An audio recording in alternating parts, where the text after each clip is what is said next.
भारतरत्न स्वातंत्र्यवीर सावरकरांचा आम्ही त्यांना आधीपासून भारतरत्न म्हणतो. म्हणजे आपल्या पुस्तकात सुद्धा आपण भारतरत्न असं स्पष्ट उल्लेख आहे. आपलं म्हणणं की महात्मा गांधींना महात्मा ही पदवी सरकारनं दिली नव्हती. ज्योतिबा फुलेंना सुद्धा महात्मा ही पदवी सरकारनं दिली नव्हती. टिळकांना लोकमान्य पदवी सरकारनं दिली नव्हती, ती लोकांनी दिली होती. तर सरकार देईल का नाही माहीत नाही, सरकार केव्हा देईल माहीत नाही.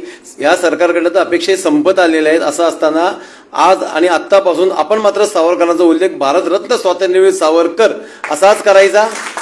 आपण जर म्हणत गेलो तर हळूहळू हळू बरोबर लोकांपर्यंत पोचतं. खरं तर अनेक वेळा असं होतं की सुरुवात करताना नेमकी काय सुरुवात करायची भाषणाची. कारण भाषण असं नाही, आपल्याला फक्त एक चर्चा करतो आपण म्हणून आधी या लोकांना बोलतं केलं. नेमकं दुःख काय नाही तेच कळत नाही. ब्राह्मण समाजाविषयी अभ्यास करताना किंवा चर्चा करताना नेमकं काय असं होतं ना की गेल्या 50-60 वर्षांमध्ये ब्राह्मणाला टार्गेट केल्याशिवाय मी मुद्दाहून एकही म्हणतो, तुमच्या आणि माझ्या मनावर राज्य करत असलेला पक्ष आणि संघटना सुद्धा त्याच्यामध्ये आली. मी कोणाचे नाव घ्यायचं नाहीये तरी सुद्धा ब्राह्मणांच्या विरोधातलं राजकारण केल्याशिवाय किंवा ब्राह्मणांच्या विरोधात लोकांची डोकी भडकवल्याशिवाय चैनच पडत नाही. जसं चैतन्यजींनी सुरुवातीला सांगितलं, किती वर्ष आम्हाला शत्रू म्हणून समजणार आहात, किती वर्ष खोटा इतिहास सांगणार आहात, किती वर्ष लोकांना फसवणार आहात. आणि सुरुवातीपासून चालू म्हणजे मुद्दाम आम्ही आज बॅनर लावले ते कोकाटे नेमाडे ते भुजबळ असे लावले. कोकाटेंनी ते जाहीरपणे पुस्तक लिहिलं, त्या पुस्तकात पूर्णपणे खोटा इतिहास लिहिला आणि त्या पुस्तकाचं प्रकाशन माननीय शरद पवार साहेब करतात. ते बोलताना आणखी काहीतरी खोटं त्यात ऍड करतात. ते मुद्दामून भास्कर कुलकर्णीच्या पाशी येऊन थांबतात, लोकांना विचारतात काय रे तो कोण होता अफजल खानाचा वकील, कुलकर्णी ना. मग लोक टाळ्या वाजवतात. मी त्या समोरच्या टाळ्या वाजवणाऱ्या लोकांचा सुद्धा निषेध करतो. स्वराज्याचा आडवा येणारा एक नाही 100 भास्कर कुलकर्णी कापावेत. एकही कुलकर्णी, देशपांडे, जोशी आणि ब्राह्मण संस्था त्याला विरोध करणार नाही. पण त्याचबरोबर छत्रपती शिवाजी राजांच्या बरोबर असणारे दादोजी कोंडदेवांपासून बाजीप्रभू देशपांडेंपर्यंतचा उल्लेख का होत नाही आणि छत्रपती शिवाजी राजांच्या स्वराज्याच्या आडवे येणारे त्यांचेच नातेवाईक, त्यांचे सासरे, त्यांचे मेव्हणे, त्यांचा सुद्धा उल्लेख का होत नाही. खरं तर ब्राह्मण महासंघाची स्थापना ही तसं आपण सांगू शकतो की अगदी अनपेक्षितरित्या झाली, ठरवलंही नव्हतं. कोथरूडचा म्हणजे मागच्या 3 वर्ष आधी कोथरूडचा जेव्हा एक जागा बदलली गेली, मेहताताईंचं तिकीट नाकारलं गेलं, तेव्हा आमच्या मनात एक शंका आली की पुणे जिल्ह्यामध्ये 36 आमदार आहेत एकूण. एक काळ असा होता की 36 पैकी 21 आमदार हे ब्राह्मण समाजाची बाजू घेणार होते. मुद्दाम असं म्हणतो स्पष्ट आणि सरळ. कारण जेव्हा जातीय आरक्षणाचा विषय असतो, जेव्हा पुणे शहरातले 2 मतदारसंघ राखीव असतात, पुणे जिल्ह्यातले 9 मतदारसंघ राखीव असतात, महाराष्ट्रातले 9 लोकसभा मतदारसंघ राखीव असतात, त्याच्या मागची कारणं असतात की त्या समाजाची बाजू, त्या समाजाची भूमिका लोकसभेत, विधानसभेत पोहोचली गेली पाहिजे, महानगरपालिकेत पोहोचली पाहिजे.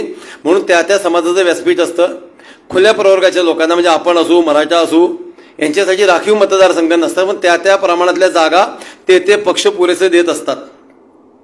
असं असताना जो पक्ष वाढवण्यासाठी आपण सर्वाधिक प्रयत्न केले, ज्या पक्षाला वाढवण्यासाठी संघानं सर्वाधिक प्रयत्न केले आणि तो संघ वाढवण्यासाठी पुन्हा कोणत्या समाजाने सर्वाधिक प्रयत्न केले, हे सर्वांच्या पुढे असताना त्याच समाजाला शत्रू का समजलं जातं. मेहताताईंचं तिकीट कापलं गेलं. मुक्ताताईंचं निधन झाल्यानंतर एक शेवटचा आमदार राहिला होता पुणे जिल्ह्यातला की जो कदाचित खुल्या प्रवर्गाची बाजू मांडू शकेल, जो कदाचित आपल्यासाठी मांडू शकेल, जो विचारेल की पेशव्यांचा पुतळ्याला जिना का होत नाही, जो विचारू शकेल विधानसभेत, लोकसभेत की यांच्या आरक्षणाचं काय, यांना नोकरी का मिळत नाही, आमच्या मुलांना ऍडमिशन का मिळत नाही. पण हेतू पुरस्कार दाबून जर असं होत असेल तर खरंच ब्राह्मणांनी सुद्धा विचार करायला पाहिजे की निष्ठा याचा कुठेतरी गैरफायदा तर होत नाही ना, किंवा कुठेतरी गृहीत धरलं जात नाही ना. अनेक गोष्टी आहेत. ब्राह्मण समाजानंच, मी अगदी समाज असा शब्द वापरतो, ब्राह्मण महासंघ नाही, काम केले तर फक्त हिंदुत्वाचं काम केलं. आपले आदर्श आपण सावरकर, हेडगेवारपासून अगदी पेशव्यांपर्यंत जातो, त्याच्या आधी चाणक्यांपासून आपण जर सुरुवात केली, यातल्या एकाही समाजानं जातीचं काम केलेलं नाहीये. धर्मासाठी काम केले, देशासाठी काम केले, देव, देश आणि धर्म अशी कामं करत असताना सुद्धा त्यांना जातीत का अडकवलं गेलं. छत्रपती शिवाजी राजांनी जे एक स्वप्न बघितलं साम्राज्याचं, त्यांनी मुहूर्तवेळ रोवली. त्यानंतर फक्त माझ्या राजांचा शब्द किंवा माझ्या राजांचं स्वप्न म्हणून पेशव्यांच्या 4 पिढ्या ते स्वप्न पूर्ण करण्यासाठी खपल्या. त्या पेशव्याला जो बाजीराव पेशव्यांचा पुतळा शनिवार वाढायला, त्या पुतळ्याला लोखंडी जिना आजपर्यंत नव्हता. जर पेशवे जयंती आणि पेशवे पुण्यतिथीला जर हार घालायचा असेल तर हार घालताना ती शिडी, महानगरपालिकेच्या अग्निशामकची शिडी पेशव्यांच्या पुतळ्याच्या छातीवर उभी करायची. जो हार घालायला जातो त्या छातीवर उभा राहून हार घालायचा किंवा हार फेकायचा असं आम्ही म्हणू. 20 वर्ष ब्राह्मण संस्थेच्या कोणत्याही पदाधिकाऱ्यांनी, नगरसेवकांनी, आमदारांनी तो विषय केला नाही. आमच्या जेव्हा लक्षात आलं पदाधिकाऱ्यांची की ही अडचण होती, आपल्याला ती सॉल्व्ह करायची आहे, आम्हाला 1.5 वर्ष गेलं. आम्हाला 2 वेळा दिल्लीला जावं लागलं, पुरातो खात्याला भेटावं लागलं, शेवटपर्यंत आलो. आणि आम्हाला अभिमान आणि आनंद या गोष्टीचा आहे की मागच्या वर्षी बाजीराव पेशव्यांच्या जिन्यासाठी लोखंडी जिना लागला. सर्व पेशवे भक्तांनी स्वतःहून पेशव्यांच्या पायाला वंदन करता आलं. त्या पेशव्याचं कौतुक नको करायला आपण फक्त कल्पना करा. आपण इथून पुण्याला मुंबईला जायला सुद्धा कंटाळा करतो, अरे यार काय आज नाही जाता आलं तर असतं बरं. वोल्वो असतात, फेसबुक आहे, व्हॉट्सअप आहे, परिवाराशी संपर्क ठेवता येतो, टाइमपासाची साधनं उपलब्ध आहे. असं असताना शनिवार वाड्यावरनं हत्ती किंवा घोडा वळल्यानंतर मागं वाड्यात काय चाललंय माहीत नसताना इथून ते अफगाणिस्तानला जायचं. मी दिल्ली विजय वगैरे मध्ये घेत नाही, अफगाणिस्तानला जायचं कारण तिथनं शत्रू येत होता. देशाच्या 7व्या शतकात ओसामा बिन कासिम पासून सुरू झाला, 712 पासून तर अगदी 1680 पर्यंत महाराज गेले. आणि 1700च्या शतका म्हणजे औरंगजेब गेला तोपर्यंत भारतावर जी आक्रमणं झाली ती खैबर खिंडीतून खाली आले. पेशवे एकमात्र देशाचे सैनिक होते, महाराजांचे सैनिक होते. होय, पेशवे महाराजांचे सैनिक होते. पेशवे याचा कुठेही उल्लेख नाहीये. तो शिवशाहीचा उत्तरार्ध आहे, तो शिवशाहीचंच सरकार होतं. छत्रपती शिवाजी राजांचे सेवक म्हणूनच आपण ते काम केलं. असं असताना तो भगवा झेंडा तिथपर्यंत न्यायचा की तिथनं शत्रू खालीच आला नाही पाहिजे. मग बडोदा असेल, गुजरात असेल, मध्य प्रदेश असेल, राजस्थान असेल, अशी त्यांची ठाणी उभी करायची. आणि एक काळ असा आला होता पेशव्यांचा की आपल्या सगळ्यांना माहिती की अटकेपार झेंडे आपण म्हणतो की जिथून खंडणी सुरू झालेली होती, पेशव्यांना येण्याची खंडणी. लाल किल्ल्यावर पानिपतचा बदला घ्यायचा म्हणून नंतर 11 वर्ष भगवा झेंडा फडकलाय. लाल किल्ल्याचं नियंत्रण एकेकाळी शनिवारवाडा करत होता, परंतु खरा इतिहास लोकांना सांगितला जात नाही. पानिपतचा बदला घ्यायचा म्हणून फक्त 10 वर्षानंतर पुन्हा एकदा महाराजांच्या फौजा पानिपत पर्यंत गेल्या, अटकेपर्यंत गेल्या. अब्दालीचा जो नजीब खान होता त्याचा सेनापती, त्याची कबर परत फोडून त्या नजीब खानाचं कलेवर म्हणजे बॉडी बाहेर काढली, त्याला तोफेची तोंडी दिली. हा बदला आम्ही घेतला. हिंदवी स्वराज्य साम्राज्य जे नस्तेनाबूद करायला आलते त्यांचे. आणि पेशव्यांची भीती एवढी होती की नंतर परत अब्दालीनी एवढा अपमान सहन करून सुद्धा परत भारतात आला नाही. हा वचपा आम्ही काढला. जाहीरपणे स्पष्ट सांगतो, शौर्य आणि कौर्य सुद्धा, होय शौर्य आणि कौर्यामध्ये जर इस्लामला आणि मुस्लिमांना कोणी आव्हान दिलं असेल ते फक्त मराठ्यांनी दिलंय. तुमच्या आणि आमच्या छत्रपतींच्या सेवकांनी, पेशव्यांनी दिले. परंतु पेशव्यांना सुद्धा बदनाम करण्याचं आजही एकही धोरण जमलत नाही. मगाशी चैतन्यने सांगितलं की पेशवा म्हणजे बाजीराव आणि मस्तानी. 40 वर्षाचं आयुष्य, 20 वर्ष तरुणपणात यायला जातात. पुढच्या 20 वर्षात 40 लढाया लढलात, एकही जिंकला, एकही हारला नाही. ह्या लढवायला मस्तानीची एकूण प्रकरणामध्ये किती वेळ गेला असेल, किती वेळ त्यांनी दिला असेल. परंतु पेशवे म्हणजे फक्त मस्तानीचा उल्लेख करून बदनाम करायचं. परंतु आपलाही अपवाद असा आहे, आपल्याही अडचण अशी की आपण उत्तरच देत नाही. कोकाटेंनी जाहीरपणे दिलं की शिवराज्याभिषेकाला ब्राह्मणांनी विरोध केला. आमचं म्हणणे मग अभिषेक केला कोणी, तर गागाभट्ट्यांनी. मग गागाभट्ट कोण होते? पण अभ्यास करायचाच नाही अजिबात. गागाभट्टे औरंगाबादला तत्कालीन पैठणला गेलेले आणि पैठणचे प्रॉपर असलेले, काशीवरनं परत बोलवलं होतं. कारण त्यावेळेस आपल्याला त्याच्या आधी देवगिरी जो पडला, देवगिरीच्या नंतर महाराष्ट्रामध्ये राज्याभिषेक होतच नव्हते. आपल्याकडे ती पद्धतच नव्हती. आज जर मी एखाद्या पंडिताला सांगितलं की माझा राज्याभिषेक कर, त्याला करता येणार नाही, कारण आपल्याकडे ती पद्धत माहीत नाहीये. असं असताना ज्यांना ती पद्धत माहिती होती त्यांना बोलवलं, त्यांनी तो केलाय. परंतु इतिहासाचा गडबड करायची, खोटा इतिहास लोकांना सांगायचा, ब्राह्मण आणि मराठ्यांमध्ये वाद तयार करून द्यायचा. परवाचं छगन भुजबळ यांचं वक्तव्य त्याच मताचं आहे. कोकाटेंची सगळी वक्तव्य तशीच होती. नेमाड्यांची सुद्धा सगळी वक्तव्य तशीच होती. ब्राह्मण आणि मराठा हा जो आरक्षणाचे बाहेरचे 2 समाज आहेत जे हिंदुत्वासाठी आणि देशासाठी सर्वाधिक लढले, त्या 2 जातींमध्ये मतभेद करायचे. कारण सरळ आणि स्पष्ट आहे, मराठा आरक्षण मिळू शकत नाही, काळ्या दगडावरची रेग आहे. मी परवा नाशिकमध्ये सुद्धा हेच बोललो, आज सुद्धा हेच सांगतोय. आज सकाळी सुद्धा मराठा जो मोर्चा निघालाय, आज बातम्या तुम्ही बघितलं असेल, त्यांनी मागणी केली की मराठा समाजाला ओबीसीत घ्यावं, कारण मराठा समाजाला वेगळं आरक्षण मिळू शकत नाही. आणि जर ओबीसी मध्ये घेतलं मराठा आरक्षणाला, तो ओबीसी समाज काय करेल? मग दोन्हीकडे 30 आणि 32% असलेले समाज, दोन्हीकडे आक्रमक असलेले कार्यकर्ते, आक्रमक असलेले पदाधिकारी, आक्रमक असलेले नेतृत्व, मग यांना दोघांसाठी एक समान शत्रू पाहिजे. राग व्यक्त करण्यासाठी, दगड मारण्यासाठी, जिथून प्रतिकार होणार नाही अशासाठी मग तो एक ब्राह्मण हा सॉफ्ट टार्गेट ठरतो. याच्या पुढे भविष्यात जेव्हा जेव्हा हिंदूंवर संकट येतील ना, पहिला वार ब्राह्मणांवर होणार आहे. कारण ब्राह्मण मारला ना तर असं वाटतं की अरे ब्राह्मणाला मारली, हिंदूला नाही मारलं. मराठा समाजावर हात उचलायची हिंमत नाही, ओबीसी एससी यांची समाजावर हात उचलायची हिंमत नाही. त्यातल्या त्या ब्राह्मण सॉफ्ट कडी लावतो, घरात बसतो. काश्मीरवरनं त्यांनी अंदाज घेतलाय, काश्मीरी पंडितांना हकललं एका रात्रीत 19 जानेवारी 1990. 2 दिवसाआधी घरावर स्टिकर लावले, तुम्ही उद्या घर सोडायचे, बायको आणि मुली इथंच ठेवून. आणि अक्षरशः तसंच झालंय. 5 लाख हिंदूंनी एका रात्रीत घर सोडलं. जेव्हा एखाद्या घरावर अन्याय होत होता तेव्हा शेजारचा माणूस आतमध्ये कडी लावून बसला होता की त्याच्या घरावर होतं, माझ्या घरावर काही होत नाहीये. पण जेव्हा माझ्या घरावर झालं ना तेव्हा शेजारी मला वाचवायलाही कोणी नव्हता. पण ही दुर्दैवी परिस्थिती आपण आजही तशीच चालू घेतोय. जन्मापासून अगदी आपल्या शाळेत ऍडमिशन मिळत नाही, आर्थिक आरक्षण मिळत नाही, नोकरी मिळत नाही, नोकरीत प्रमोशन मिळत नाही. प्रत्येक ठिकाणी जिथं अन्याय करता येईल करायचा, अत्याचार करता येईल तितका करायचा. आणि का तर म्हणजे तुमच्या पूर्वजांनी कधीतरी कोणाला तरी आमच्यावर अन्याय केला होता, त्याचा कुठेही कागदोपत्री पुरावा सापडत नाही. जर ब्राह्मणांची हागणदारी कोणीतरी काढली असेल तर माझा प्रश्न आहे, ब्राह्मणेतर समाजासाठी का जेव्हा ड्रेनेज लाईन होत्या का, मग त्यांची कोणीतरी काढत होतं, मग त्या समाजाने अन्याय केला असं म्हणणार का? त्यावेळेचे राजे महाराजे सैनिक सेनापती पाटील जे कोणी होते त्यांच्या घरात सुद्धा ड्रेनेज लाईन नव्हत्या, त्यांची हागणदारी कोणी ना कोणी काढत होतं.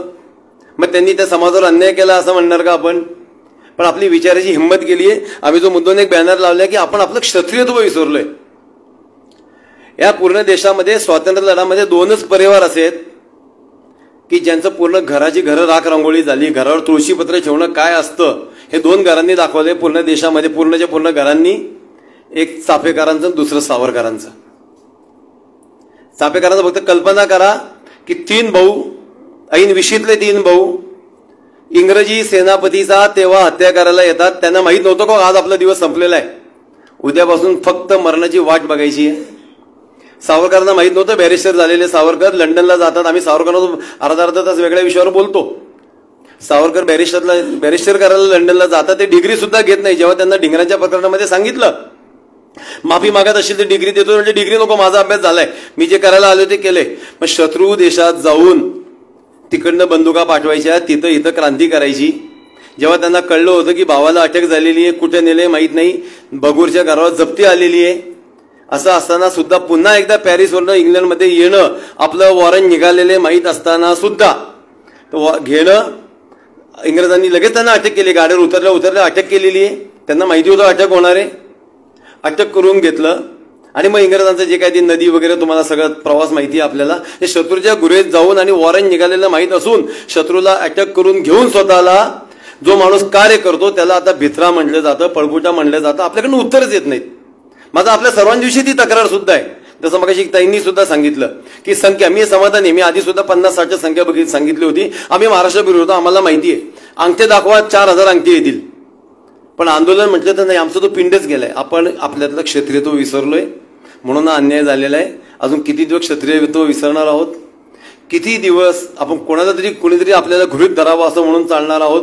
हा सुद्धा विचारायचा प्रश्न आहे. आपल्यावर जो अन्याय होतोय ना आता, तो आपल्या पूर्वजांचं शांत बसणं होतं. आपण जर आताही शांत बसलो तर येणारी पिढी आपल्याला माफ करणार नाही. दुसरा विषय असा आहे की कोकाटे असतील, नेमाडे असतील, भुजबळ असतील, यांची आधीची वक्तव्य काही सरकारला माहीत नव्हती का? आताची सरकारमध्ये आहेत ती, ज्यांनी आता ज्यांच्या पक्षात घेऊन पावन केलं त्यांना माहीत नव्हतं का की यांची आधीची वक्तव्य काय आहेत?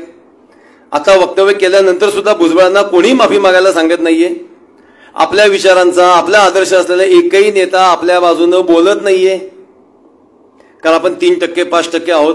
पण यांना माहीत नाहीये आपण जरी महाराष्ट्रात 3 ते 5% असलो तर 40 मतदारसंघात आपण 15%पेक्षा जास्त आहोत. हे 40 मतदारसंघातलं जर आपण गणित बिघडवलं ना तर कसबा व्हायला आणि जाता जाता राहिलेला खडक वाचल्यामध्ये वेगळी चिन्ह दिसतील. आणि आपण ती दाखवण्याची सुद्धा इच्छा आणि गरज आहे. जर तुम्ही आम्हाला गृहीत धरत असाल, तुम्ही आमची शेवटची आशा आहात, आम्ही तुमच्याकडनंच अपेक्षा ठेवणार आहोत. पण असं असताना तुम्ही जर आमच्यावरच अन्याय करत असाल, आमच्यावर अन्याय करणारा कुणाची तुम्ही बाजू घेत नसाल तर आम्हाला सुद्धा विचार करणं भाग आहे. हे आपण सुद्धा आता बोलणं आलं पाहिजे. ब्राह्मणांना याच्यापुढे कोणी गृहीत धरू नका. आम्ही हिंदुत्वाचं काम करतो, आम्ही जातीवाद करत नाही, आम्ही जातीचा अन्याय करत नाही, आम्ही जातीविषयी बोलत नाही. आमची मुलं शाळेत जाताना गोल डबा करून जेवत असताना आम्ही शेजारच्या मुलाला जात नाही विचारली. डोंसरेबाई मला शिकवायला होतं, त्या ब्राह्मण तर मला आत्ता कळलं इथं आल्यानंतर, 30 वर्षांनंतर मी आज त्यांना भेटलोय. शाळेत डबा गोल करून बसतो, आम्हाला कधीच जाणवलं नाही शेजारचा कोण बसतो. आमच्या वडिलांनी सुद्धा सांगितलं नाही डबा करून बस, विचार शेजारी कोण बसले. पण आता हे सगळं घडतंय, आता हे सगळं होतंय आणि कुठेतरी टाळता आलं पाहिजे. पुन्हा तेच आहे की आपण विसरत चाललोय सगळं.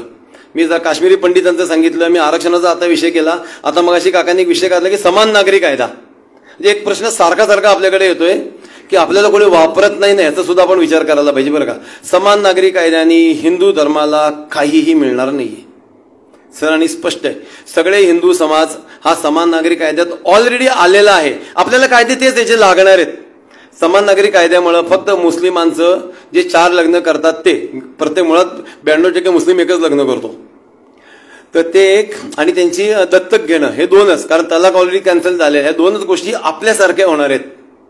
पण समान नागरिक कायदा आला, आम्ही समान नागरिक कायद्याला स्पष्ट विरोध करतो आहोत. कारण समान नागरिक कायदा जर आला तर हिंदू राष्ट्र म्हणून घोषित करण्याचं आपलं एक स्वप्न किंवा आपली जी इच्छा आहे ती नष्ट होणार आहे. परंतु आपल्याला नीट अभ्यास नसल्यामुळे आपण त्याचं समर्थन करतो. अजूनही UCC माफ करा NRC लागलेला नाहीये. रोहिंगे भारतात येणार, भारतातले मग पाकिस्तानमधले हिंदूंनी आपल्याकडे यावं म्हणून तो NCR लागला होता, तो इम्प्लिमेंट झालेला नाहीये. फक्त कायद्यांचे खेळ करण्यामध्ये आपला जो वेळ वाया घालवतायत आणि जातीमध्ये मतभेद करायचं, द्वेष निर्माण करायचं जे काम चाललंय ते कुठेतरी थांबलं पाहिजे. आपण गंभीरपणे आणि ठामपणे आपल्या भूमिका मांडल्या पाहिजे. ब्राह्मणांचा इतिहास हा जाज्वल्य इतिहास आहे. ब्राह्मणांचा इतिहास अभिमानाचा इतिहास आहे. माझी संपूर्ण खात्री की देशाचा इतिहास जरी लिहायला घेतला ना तरी तो ब्राह्मणांचा इतिहास आपोआप होतो, किंवा जर ब्राह्मणांचा इतिहास लिहिला गेला तर देशाचा इतिहास आपोआप घडतो. छत्रपती शिवाजी राजांच्या काळातल्या फक्त ब्राह्मणांचा इतिहास लिहिला गेला तरी सुद्धा त्यांना मदत करणारी 100 लोक येतील की ज्याच्यामुळे महाराजांचा इतिहास त्याशिवाय पूर्ण होत नाही. ज्योतिबा फुलेंचं तुम्ही नाव काढत असताना भिडेंची शाळा मुद्दामून लपवली जाते. ज्योतिबा फुलेंच्या शाळेमध्ये पहिले 9 विद्यार्थी ब्राह्मण होते 11 पैकी. शाळा दिली, शाळेसाठी पैसे दिले, वर्गणी दिली, दक्षिणा दिल्या, या सगळ्या गोष्टी करत असताना सुद्धा कुठल्या तरी एका ब्राह्मणाने कधीतरी एखादा दगड मारला असेल म्हणून आपण त्याला हिणवत राहायचं. पण शाळा देणारे भिडेंचं मात्र कधीही कौतुक करायचं नाही. भिडेंचं स्मारक का करायचं नाही, ते भिडेंचं स्मारक केलं तर फुलेंची शाळेचं स्मारक का करायचं नाही पहिली शाळा, तर ती भिडेवाडा सुद्धा अजरामर होईल, भिडे नाव कायमचं लागेल. मग तुम्ही किती दिवस लपवणार आहात? बाजीप्रभूंचा जो पिक्चर आला होता तुम्ही बघितला, आपण तो पिक्चर चांगला चालला. पूर्ण चित्रपटामध्ये कुठेही देशपांड्या उल्लेख नाहीये, बाजी असाच उल्लेख आहे. मग तुम्ही इतिहास लपवताय, इतिहास फसवताय.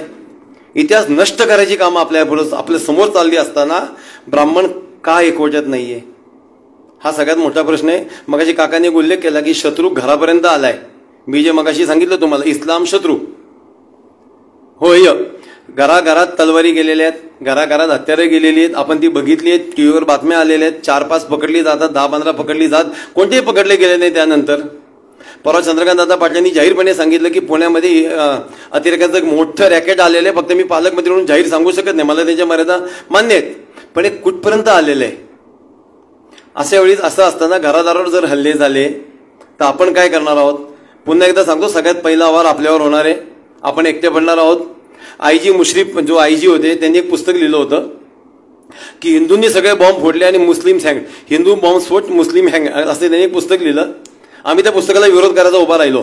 त्यांचं म्हणणं असं होतं की 1992 पासूनचे जे साखळी बॉम्बस्फोट मुंबईचे झाले तिथपासून ते अगदी काल परवापर्यंत झालेले बॉम्बस्फोट हे हिंदूंनी केलेत, संघानं केलेत, स्पष्ट त्याच्यामध्ये उल्लेख आहेत, आणि मुस्लिमांना अडकवलं.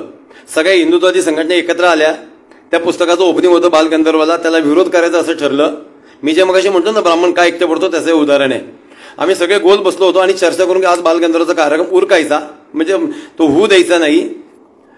मुश्रीफने त्या दिवशी एक स्टेटमेंट केलं की मला ब्राह्मण म्हणायचं होतं, मला हिंदू म्हणायचं नव्हतं. बाकीच्या सर्व संघटना निघून गेल्या. अरे देवे, त्यांनी माघार घेतली, तू हिंदू कुठं म्हणतोय? ही परिस्थिती सगळे हिंदुत्ववादी संघटनांना सुद्धा आपण जवळचे वाटत नाही. अगदी परवाचा जी एल्गार परिषद झाली त्यांनी सांगितलं हिंदू सडका आहे. आम्ही पोलीस स्टेशनला गेलो, तक्रार दिली. कोळसे पाटील व्यासपीठावर आले, नंतर की मीडिया समोर आले, म्हणजे आम्हाला हिंदू म्हणायचं नव्हतं, आम्हाला ब्राह्मण सडका म्हणायचं होतं. सगळे गप्प. का असं होतं माहिती का?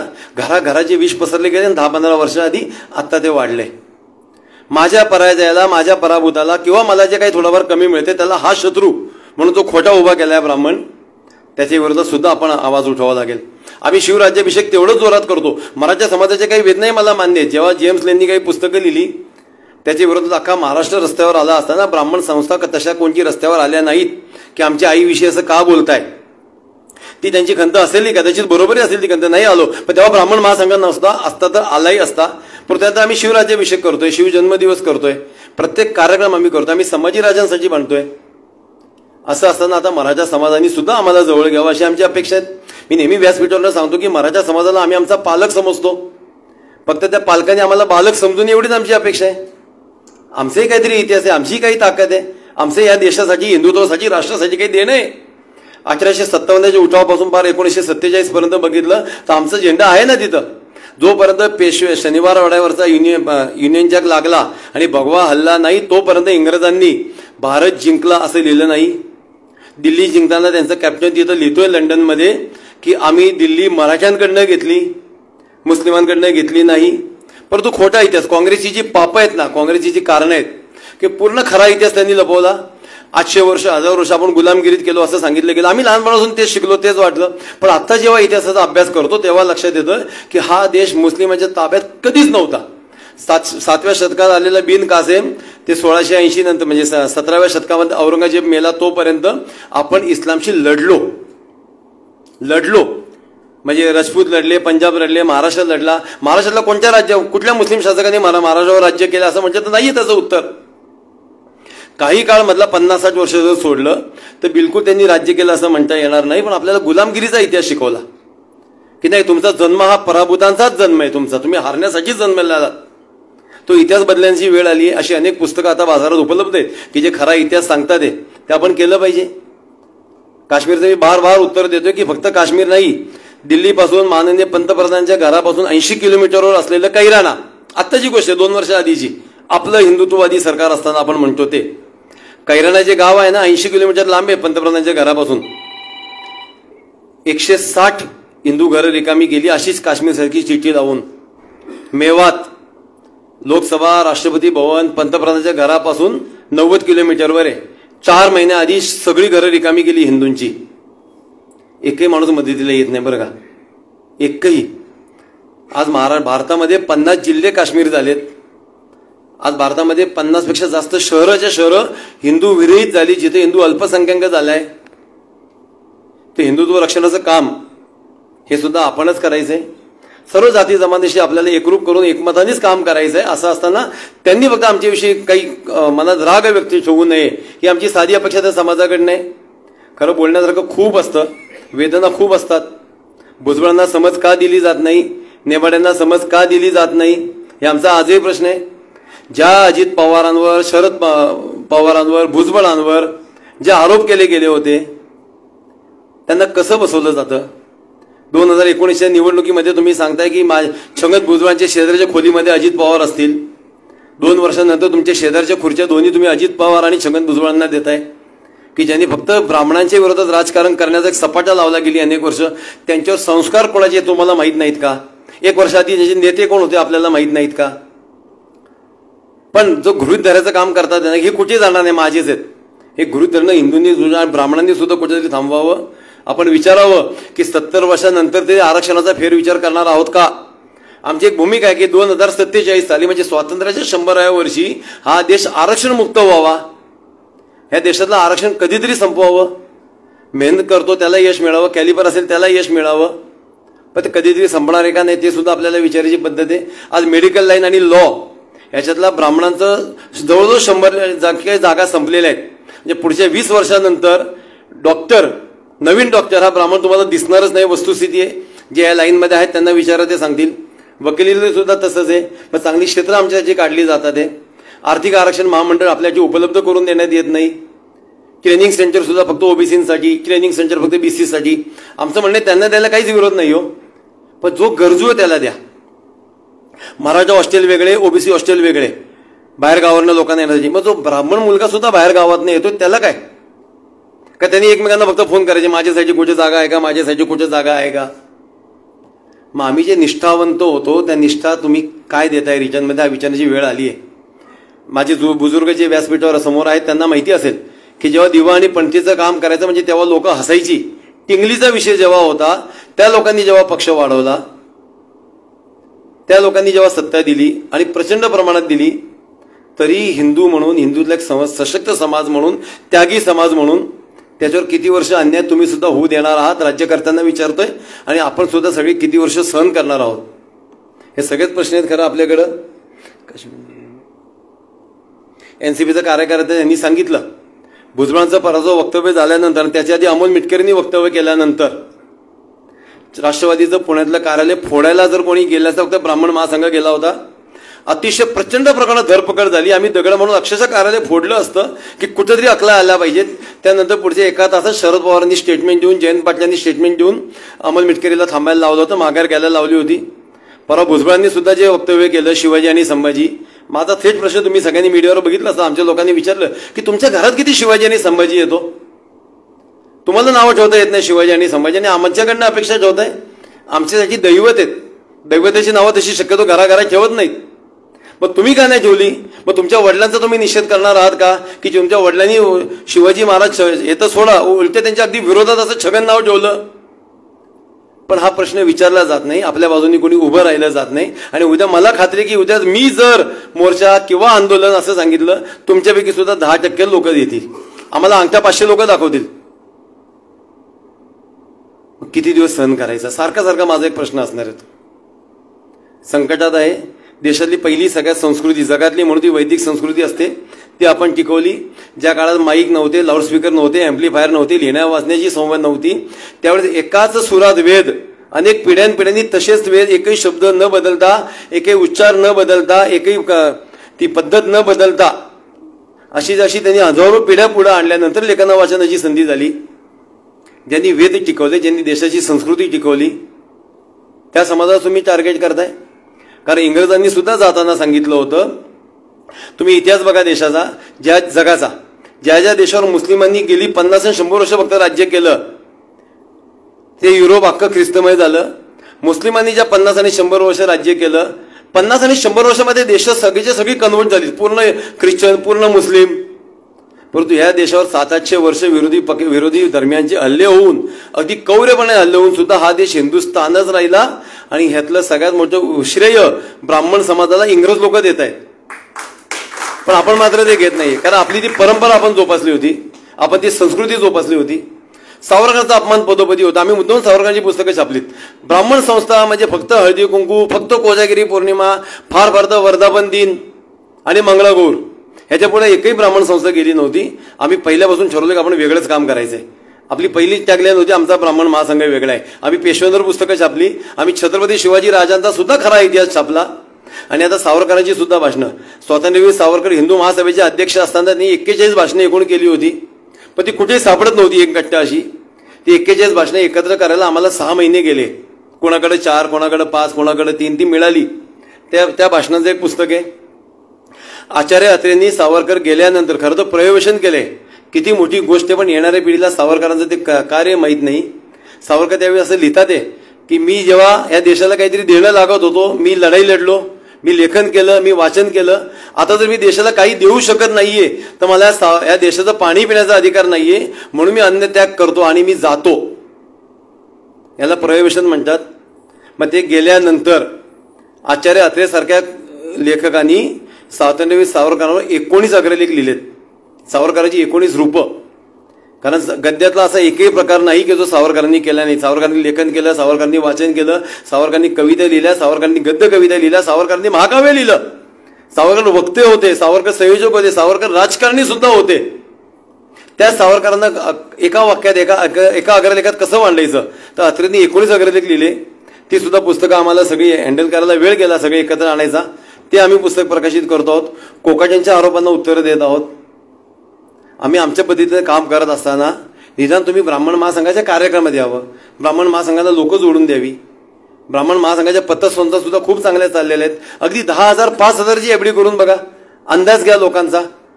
खूप स्ट्रॉंग टीम आहे ब्राह्मण महासंघाची सगळी. त्यामुळे वेगळ्या पद्धतीनं काम करत असताना तुमच्या सुद्धा सगळ्यांचे आशीर्वाद आम्हाला आवश्यक आहेत. चैतन्यजी आणि विद्या मॅडमने अगदी 1-2 महिन्याआधी जिल्हाध्यक्षपदाचा कारभार घेतलाय. हर्षदजी, नीता मॅडम थोडेसे त्यांना 2 वर्ष आधी घेतला होता. पण अतिशय सुंदर काम करतायत. ते पूर्ण शहर जिल्ह्यामध्ये बांधणी झालेली आहे. तुमच्या सगळ्यांच्या आशीर्वादाची गरज आहे. ब्राह्मण महासंघाबरोबर जोडल्या गेल्याचा तुम्हाला कधीही कोणालाही पश्चात्ताप होणार नाही याची मी एका शब्दात खात्री देतो. थांबतो. खूप जास्त बोलणं झालं आपलं असं म्हणू शकतो, परंतु आपण सुधारायला पाहिजे. एक नक्की आहे, कळकळीने म्हणतो पूर्ण महाराष्ट्रात फिरतोय. महाराष्ट्रातले काही गावं राहिली असते की ज्या गावात आमच्या बैठका मिटिंगा झालेल्या नाहीयेत. परिस्थिती अतिशय वाईट आहे.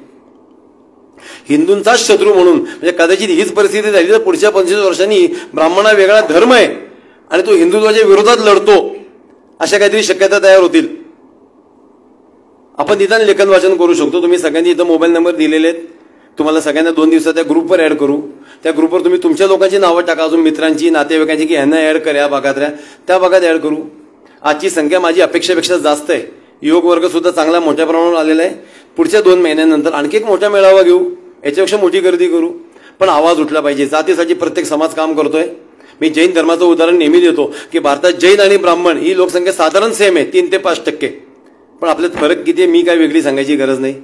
आजही जैन समाजातल्या 4 वर्षाच्या मुलाला मंदिरात घेतलं जातं, घेऊन जातो तो घरचा, त्याला ती संस्कृती शिकवतो. आपण काहीच नाही करत. मी जर खात्रीने तुम्हाला सांगितलं की तुमच्या इथल्या किती मुलांना आणि नातवांना मनाचे श्लोक येतात, मला वाटत नाही एकही मुलगा हातवर करेल, पालकवर करेल. जबाबदार कोण आहे त्याला? आपली पिढी तर आहेच, म्हणजे आपला मुलगा आपली सून तर 100% आहेत. पण आपणही सक्ती नाही करू शकत. तुला पिझ्झा खायला नाहीच आणि तुला हे करावंच लागेल. हिंदुत्व टिकवायचं, आपल्या जात नाही टिकवायची, नक्की नाही जात टिकवायची. ब्राह्मण महासंघ एकमात्र संघटन असेल की जो म्हणतो की जातीपेक्षा आम्ही धर्माचं काम करतो. पण कुठेतरी गंभीर व्हावं लागेल एवढी आशा आणि अपेक्षा व्यक्त करतो. आपल्या नेहमीप्रमाणे जयस्तुती, आपण सामुदायिक जयस्तुती म्हणत असतो. सावरकरांना जिवंत ठेवण्याचं काम आपल्याला करायचं आहे. आम्ही अंदमानला जेव्हा गेलो होतो, आपल्यापैकी कोणी अंदमानला गेले का नाही मला माहित नाही. कोण कोण गेले अंदमानला? किती दुर्दैव आहे ना, 5 आणि 6 हात वर जातात. खरोखरच ती सावरकरांची खोली आहे ना, स्टेजच्या निम्मी आहे बरं का, स्टेजच्या निम्मी.